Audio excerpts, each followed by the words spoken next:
And this is Catherine Hardman, Nina Diamond, and Samantha Wright. Catherine's from Gettysburg, Nina's from Berwyn, and Sam is from Darien, Connecticut. So just to review, Nina and Catherine both studied abroad last fall. They were both in Spain, and I had them talk a little bit about what they did, what their experience was like in their study abroad, in the study abroad program. So you guys want to recap that again? Just a little rewind? So like Coy said, I was in Sevilla, Spain for the semester. It was really an incredible experience to be able to travel through Europe and even made it to Africa for a long weekend. I miss Gettysburg a lot, and I'm so happy to be back, but it was an incredible experience. Yeah, I was in Madrid, and I was saying that I got to see a bunch of my friends all over, traveled to see Catherine, Sevilla, traveled over Spain, to London, and also to Ireland. So all around, it was an unforgettable experience. And Sam, you mentioned that you were teaching over this summer. What was that like? It was challenging, but really rewarding. I miss my kids. I had such a strong connection with all of them, and with my head teacher, she was great. Learned a lot, and definitely the career that I know I want to pursue. And it was first grade, you said? Mm-hmm. So we moving on. Okay. Sam, you're from Darien, Connecticut, and Darien High School specifically. Over the years, it seems like we've had a ton of student athletes coming from Darien and Darien High School. And most of them have been very well accomplished, including yourself. Emily Trops had just graduated. She was, an All-American on the lacrosse team. Sarah Gorski played volleyball. Brendan Hathaway is a senior on the men's lacrosse team right now. When I went back and checked the archives, we had 8 different programs field student athletes from Darien High School. What do you think the draw is from Connecticut to Gettysburg? And please cite personal experience as well, if you'd like. So growing up, sports were a huge part of my life. Darien sports are huge. It's all my siblings play sports, or have played sports. Most of my friends played sports in high school, and it was very competitive, so I knew that that's what I wanted, but I also wanted to be able to have that balance between academics, sports, and an outside life where I could feel free to do other things, and Gettysburg was able to give me that. And again, I love how competitive it is, and definitely Emily Tropsa and people that have come here in the past made me look at Gettysburg, and it was really just the perfect fit all around. So, yeah. There's a nice plug for Darien High School. So, Catherine, you're from Gettysburg, and you go to school here. And of course, there's some of your high school teammates, classmates that are here as well, and Cody Kiefer and Maddie Weichert. Maddie's younger brother, Bobby's a freshman here. So we've had a good run with Gettysburg high schoolers, former Warriors coming here and becoming Bullets. What's it like to go to college in your hometown, and what are some of the things that you like to show people from out of town? So initially when I considered Gettysburg, I thought it was a little bit too close to home, obviously, because I'm about a stone's throw away from my house. But I just think that it's so convenient having my parents be able to support me at every game. It's really great having the option if I need to go home, if I need to see my family or anything. But it also is its own little bubble. Campus is its own place for me. So it's been a great experience, and I've been able to make it separate enough that it still feels like a normal college experience. As far as Gettysburg goes, it's a fun town, I guess you could say. More fun when everyone is here for college. But I would say the things that I like to show people most are like traditional things that I would do when I was a kid, like Apple Harvest Festival, Mr. G's, naturally, things along those lines. So, yeah, I like being a native, all in all. Yeah, there's definitely more to Gettysburg than just the battlefield. Certainly, Adams County is, one of the centers of the apple industry. You got Musselman's just up the road, as well as other, fruit companies as well, fruit packing companies. So, Nina, I do have a question for you. I'm not going to skip out on you. And this question is more about the types of activities that Gettysburg student athletes do and the things you do away from the field, on-campus jobs, and I know you guys are all in sororities too. How do you manage your time with all that, and what are some of the things you're involved in here on campus? So, with sororities and with my job, I work in the equipment room for Kelly Jones, so does Catherine. It's really great because that's what's great about going to D3 school. Everyone's very understanding, especially when it comes to sports. We love working for Kelly because obviously she's the head of the equipment room, and when it comes to sports, that comes first, and she's very understanding. Sororities it's awesome to be part of something and that takes you away from sports, so it gives you a whole other group of friends besides your team. And again, when it comes to sports, they're very understanding. So Gettysburg definitely allows you to have many different things in your life, and we're all really lucky to be part of all of them. Good stuff. And now the next question is going to come to you too. And this time we're actually going to talk about field hockey now that we've talked about some of the other activities that these young women are involved in. So Nina, you're the resident defender here among our three captains. The team took a pretty big hit defensively, losing Alex Calder, Tina Wright, Emily Van Horn, who graduated as the program's all-time leader in defensive saves. What has the team been doing in the preseason to replace those positions, and what's your role as one of those defensive leaders now? Yeah, so it's definitely strange coming back every preseason and not having those graduated seniors. You're used to seeing their faces on the field every day at practice for your whole career here, So we're definitely missing them, but it's been really cool to see everyone come back hard this season. So all the players came back super prepared, super ready for this season, and it's been really fun to see everyone compete and just go all out to fill these positions that we need this year. So, and as far as defense goes, it's weird to finally be the oldest and the only senior on defense. So, being a leader back there is pretty easy because the other girls that are on defense, we have some experience, people coming back, and they're all so easy to work with, and they're all very capable players. And, I'll give them constructive criticism, they'll give me constructive criticism, so it goes all around and makes it an easy job for me. Talking about the team as a whole, you guys returned 18 letter winners in all, 13 who started at least one game last year.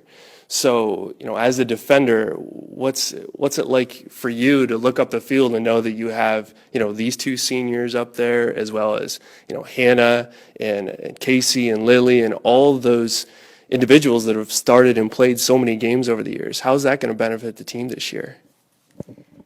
Yeah, so that's definitely helped a lot with our team chemistry this year. It's been really fun because you just look around and you know everyone so well on the team, and you know them as a person, like a friend, and particularly as a player and how they play on the field. So it's been really easy to make connections, especially from the backfield to the forward line, because they're going to be there when you clear the ball, and they're just very reliable players, and it's really nice to have experience moving forward, and they're always working hard going into the circle, ripping shots. So everyone's doing their job, but it makes it pretty easy to have all that experience coming back this year. Just one more defensive question for you, and then we'll let you take a breath. So penalty corners are one of the most unique things, I think, out of all the sports that you can watch. Half the players on the field head to the other half of the field, and then you've got defenders lining up the box and then charging as hard as they can towards the outer arc at all the attackers out there. What is your goal as a defender on a penalty corner?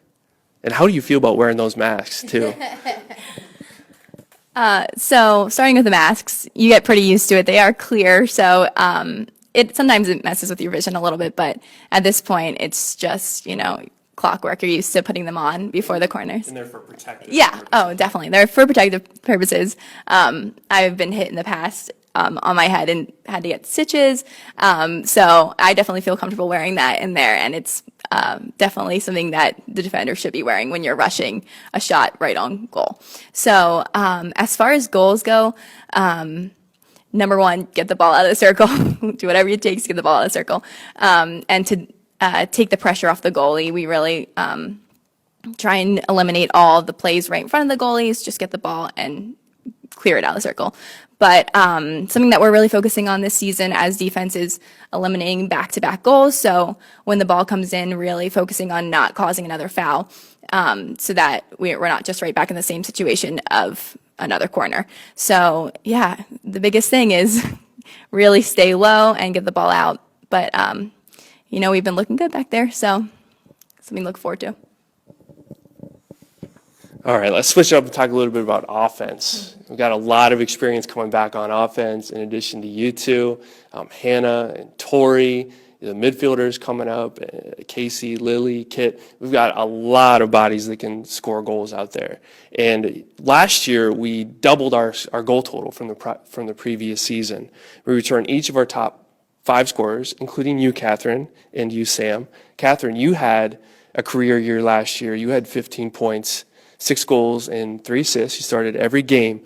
So what does that experience mean for our offensive game plan this year?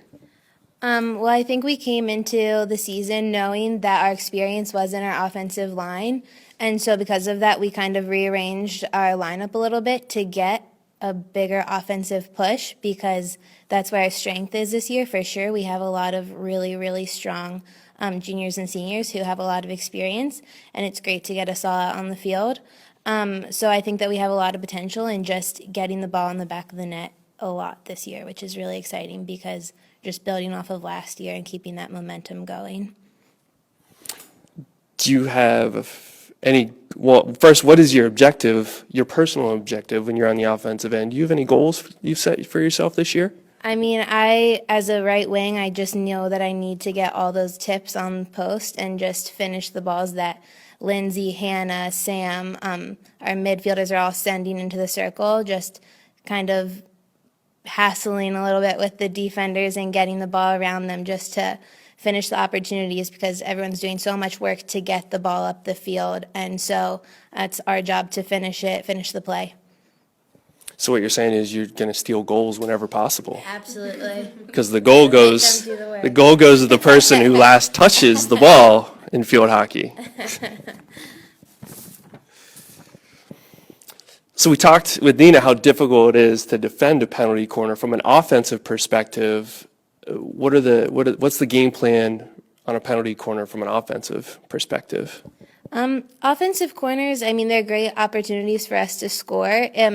It is so important, though, that we execute them really crisply, because it's easy if you don't stop a ball dead on your stick. The defense is right there on you, and your opportunity to shoot is gone.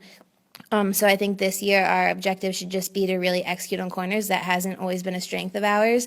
So I think that we just need to work on being concise and going with our plays and just executing to really take advantage of all the corners that we get, all the opportunities. So switching to you, Sam, like Catherine, you had an outstanding year too. You had 22 points last year, and you only went into the season with 11, so you tripled your career point total. How were you able to do that on the field last year? Well, field hockey is, if there's one thing I can say about it, it's really hard. And you can't do it by yourself. So I think that as a junior, it was definitely a confidence thing. But also, I had such great chemistry with people on my forward line, like Lindsay and Hannah and Catherine. And so being able to work with them and working so well together definitely was the reason as to why I was able to do so well. I think one of my favorite moments from last year was that opening game against York, when you had a hat trick in that first game and then had the interview afterwards, and that was a really fantastic finish for us, a great opening win. And that video had 4,000 views. It was crazy. I don't know what made it so popular. It must have been you, I guess. So as a team captain now this year, as a senior and a team captain, what do you feel like are your primary responsibilities out there on the field and off the field for that matter? The team has to be first. I think that's the most important thing. And going off of last season, we had some really tough games where we lost by 1. And you could see it on everybody's faces that they were really discouraged. And I think as a team captain, even though you may be just as discouraged, if not more, upset, it's our job, our first job, to make sure that the team keeps their heads up and puts it behind us, but not to the point where you're putting it behind you that you forget. Just it's to fuel the team to keep going and not shut down and give up. So I think that's my job as a captain. It's pretty good. So I'm going to slide in another question for you. To the Centennial Conference poll came out last week. We were picked 8th. We finished tied for 6th last year. Do you guys put any stock in those preseason polls at all? Sam, I'll ask you. Honestly, it's not what we want. We don't want to be 8th in the conference out of 11. So I think that we just need to use it to make us work harder. And I know that we're behind some teams that we can beat this year and that we will beat this year. So I think that we're just going to use that'll be our goal, to prove that standing wrong, to finish above 8 or below 8. Above. Better. No, I should add in there too that the Bullets had 3 losses to conference playoff teams, and each of those 3 losses came by just a single goal. So the team, I think, is definitely better than their 8th place selection in that preseason poll. So I just want to throw out one last question to the group. What in general does this team need to do this fall to be successful and to make it to the conference playoffs? Who wants it? So I think we've all kind of said that everyone's come in, has worked really hard this preseason, and just pretty much came in really ready for this year. So we talk about this a lot. We mentioned it already, but it's going to come down a lot to like our mental toughness at this point. We just have to be able to stay determined, stay motivated, go into every game with a clean slate, like not looking at any certain teams and having expectations already. So just really working hard in every game, and no matter what happens, keeping our heads high. That's pretty good. Oh, should I even stop? You got something to add? Just going along with that, I think our conference is just an extremely competitive conference. Everybody's pretty much even matched, so we need to go into every game with the mindset that like we have to play hard from the first whistle until all through the 70 minutes. And I think that we absolutely have the ability. Like I said, we have a great offense, and I think that it's going to be a really good season for sure. Yeah, just going off that, we just need to be we need to be able to play all 70 minutes strong. I think one of our main goals is have the first goal and don't let them score on us within the last 5 minutes. That was one of our weaknesses last year. We would get scored on in the last few minutes of the game. So I think our endurance is definitely where it needs to be, and we'll continue to get that even better. But being able to play hard for the entire game, I think, is what we really need to focus on, because we do have all the skills that we need. We just need to be able to execute the whole time. So, yeah. I'm going to sneak one other question in here. So field hockey, you mentioned whistles. You know what I'm going to ask. Do you guys on the field know what every single whistle is about? Maybe like 90% of the time? Depends on the ref. It really depends on the ref. I mean, if you watch us, we kind of stop the play ourselves and like check the ball and go like before the ref is even blowing the whistle, giving the direction of who has possession. Like we have a pretty good idea, but then of course it's a hard sport to understand. So I think sometimes we're like, why'd she call that? Like what just happened? It's definitely a hard spectator sport. My parents have been watching me play since 8th grade and still don't get it, but Yeah, I can relate. I've been statting field hockey games since 2004, and I still don't know what every whistle means. The ball goes in the box. That's the most important thing. All right, guys. So that does it for our presentation today. You can watch an archive version of this video on Facebook. That'll be uploaded very shortly after this video ends. We'll also have this up on YouTube, and I'll send it out on Twitter as well. And we'll have the full season preview for Bullets Field Hockey, the written story, out later this afternoon. So for Catherine, Nina, and Sam, just want to say goodbye and come out to the field and check us out. They play DeSales this Saturday at 5 p.m. out at Shirk Field at Musselman Stadium. So thanks for tuning in, and we'll see you next time.